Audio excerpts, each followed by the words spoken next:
Have you ever felt like you're just going through the motions of life, checking all the boxes, meeting the expectations, doing what you were told would make you happy, and yet, deep down, something feels fundamentally off?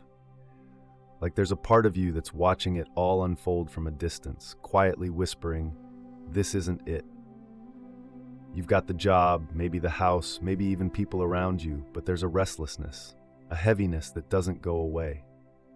And you try to explain it, maybe even try to fix it. You go to the gym, you eat better, you distract yourself with work, or you scroll until your eyes burn. Maybe you even talk to someone, and they say it's anxiety or burnout or just a phase. Maybe you get medication.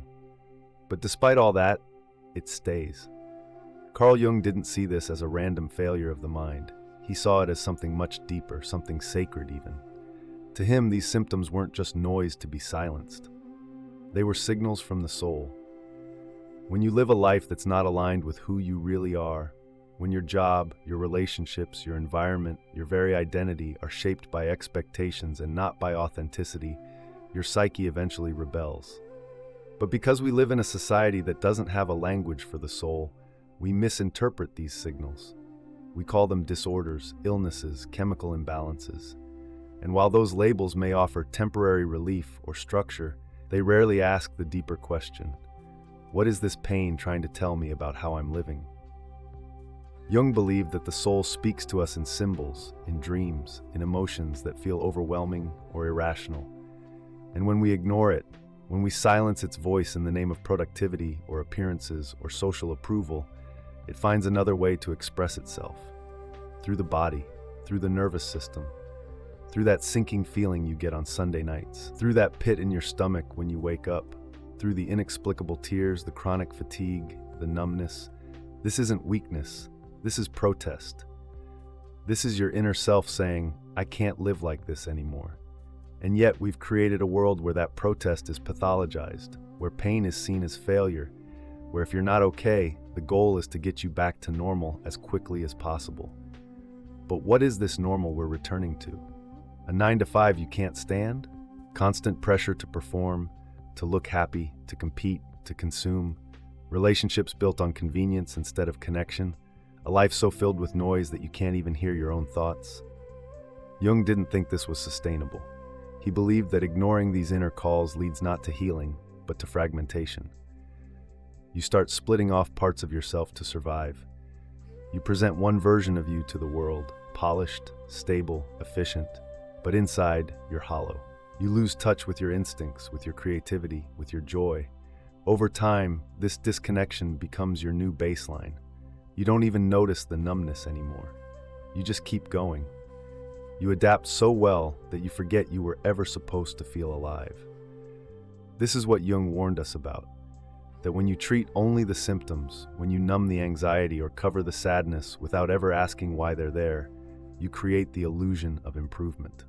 But under the surface, the wound deepens, and eventually the divide between your inner truth and your outer life becomes unbearable. That's when collapse comes: burnout, breakdown, existential crisis, and the world around you will still tell you the same thing. Take something, rest a little, then get back to it. But what if the problem was never you? What if the real sickness is the world that taught you to betray yourself? This is why Jung saw suffering not as something to eliminate, but as the beginning of a journey. Real transformation doesn't start with happiness, it starts with the courage to face your own darkness, to ask hard questions, to sit in discomfort long enough to hear what your soul has been trying to say all along. Pain, Jung believed, is not the enemy, it is the guide. It is the call to individuation, to becoming whole. So the question is not, how do I get rid of this anxiety?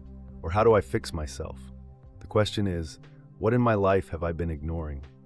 What parts of me have I silenced to be accepted, to feel safe, to avoid disappointment? And what would happen if I finally stopped running?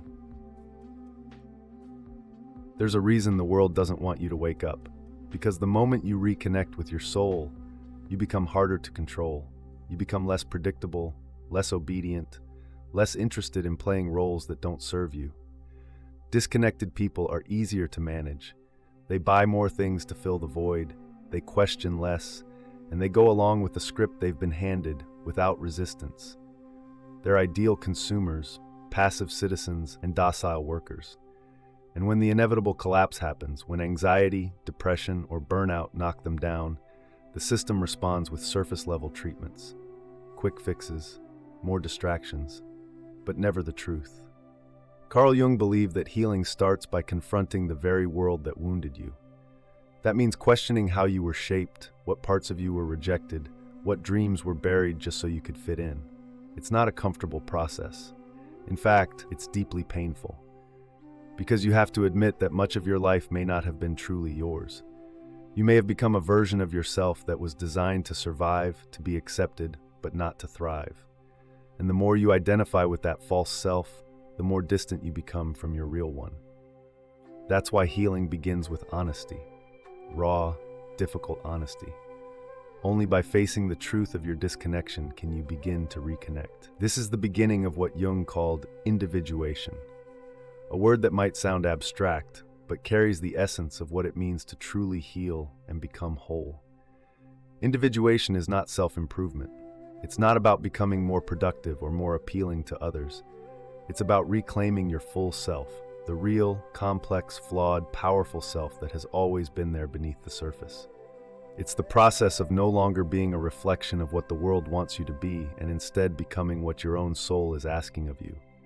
And this isn't some tidy process you can do over a weekend. Individuation is messy. It's slow. It's sometimes terrifying. Because to become whole, you first have to face everything you've pushed into the dark. All the anger you never expressed, the envy you pretend doesn't exist, the parts of you that feel too ugly, too raw, too dangerous to show. Jung called this the shadow, the unconscious part of the psyche made up of everything we've disowned. And here's the thing, as long as you ignore your shadow, it controls you.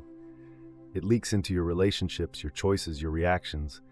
But when you face it, when you integrate it, the shadow becomes a source of energy, clarity, and truth. Jung famously said, "Those who look outside, dream. Those who look inside, awaken." To awaken means to see yourself fully, without excuses, without masks, without judgment. It means embracing the parts of you that don't fit the mold, that don't make you easier to like or easier to manage. And only through that internal reckoning can you begin to live a real life. Not a performative one, not a life that just looks good on the outside, but one that's anchored in truth. This is where the idea of wholeness becomes so powerful. Jung wasn't interested in perfection. He didn't believe the goal of life was to be flawless or endlessly optimized. He believed the goal was to be whole, to bring all your inner parts, light and dark, noble and messy, into alignment. To stop fighting yourself and start accepting yourself. Because that's where real healing happens. Not in trying to become what others expect, but in aligning your life with who you already are underneath it all. And yes, it's a lonely road at times. You may outgrow people, jobs, habits, even entire belief systems. You may lose things along the way that once felt like everything. But what you gain is far more important. You gain yourself. And when you start making decisions from that place of inner wholeness, everything shifts. Your relationships become more honest. Your suffering becomes more meaningful. Even your struggles take on a new light. They're no longer signs that something's wrong with you, but signs that something inside you is finally waking up. But if all of this is so powerful, so liberating, then why do so few people walk this path? Why do so many remain stuck in routines that numb them, in patterns that drain them, in versions of themselves that they no longer even recognize? Jung believed the answer lies in the modern crisis of meaning, that deep, silent epidemic where everything looks fine on the surface, but underneath there's a hollowness no achievement or distraction can fix. And maybe, just maybe, your pain isn't something to be rid of. Maybe it's your soul's last attempt to pull you back to yourself. Have you ever looked around and noticed how many people are simply existing, not really living? So many are stuck in this automatic loop of shallow commitments, constant distractions, and a weariness that no amount of sleep can fix. Carl Jung didn't see this kind of suffering as accidental. He saw it as systemic, as a reflection of something deeply wrong in how we live. And he believed that much of our modern psychological pain stems from one harsh truth. life has lost its meaning. And when Jung talked about meaning, he wasn't referring to some grand cosmic mission or spiritual enlightenment. He meant something personal, real, tangible, a sense of alignment between who you are and how you live, a life that feels guided by your own inner truth, not just shaped by the pressures of a world obsessed with success, but completely indifferent to the soul. Jung noticed something powerful in his work with patients. Their deepest symptoms, things like anxiety, depression, apathy, often began to lift not when they were medicated, not when they made more money, but when they started building a life with meaning, when they found a why. Because if you know why you're living, you can endure almost anything. But if your life lacks meaning, then even the most pleasurable experiences become dull. Even the biggest achievements feel empty. And this is exactly what we're seeing today. Not just a burnout crisis, but an epidemic of spiritual emptiness. People aren't just overwhelmed, they're unanchored. Their lives are busy but aimless, full of motion but lacking direction. Jung understood that human beings need to feel connected to something larger than themselves. They need to believe that their life matters, that their choices have weight, that their existence has consequence. Without that, we don't just get tired, we collapse from within. We feel lost, confused, and disconnected. And in the face of that inner collapse, the world offers nothing but distractions. Endless entertainment, social media likes, empty productivity hacks, self-help sound bites, all of them trying to patch a hole that can only be filled by truth. And the truth is this: many people are living lives they never truly chose. They were pushed into careers that don't align with their values. They're stuck in relationships that drain them. They live in places that suffocate them. They repeat routines that slowly erase who they really are. Their bodies carry the stress, their minds shut down, their spirits dim. Because what's missing isn't a chemical imbalance, it's direction. It's not a lack of motivation, it's a loss of identity. This is where Jung's ideas become not just important, but urgent. Because he wasn't trying to help people function better in a broken system. He wanted them to wake up, to live authentically, to have the courage to say, this life isn't mine and I won't live like this anymore. But how do you do that? How do you rebuild a meaningful life when everything around you is built to distract you from your essence? Jung believed the answer lies in reconnecting with the unconscious. Because deep within you, in the parts of yourself you've ignored or forgotten, lies the key to who you really are. And that's where purpose is born. The unconscious isn't just a shadowy place filled with trauma and repressed memories. Jung saw it as a vast inner world, symbolic, complex, and rich with truth. It holds everything about you that you've rejected, denied, or been told to hide. Your rawest instincts, your truest desires, your fears, your pain, your buried power, and all of it matters. Because what you don't face in the unconscious doesn't go away. It runs your life from behind the scenes. Jung put it best when he said, "What you do not bring to consciousness returns as fate." So many people think they're just unlucky in love, or constantly overlooked at work, or sabotaged by the world. But often they're repeating unconscious patterns they've never confronted.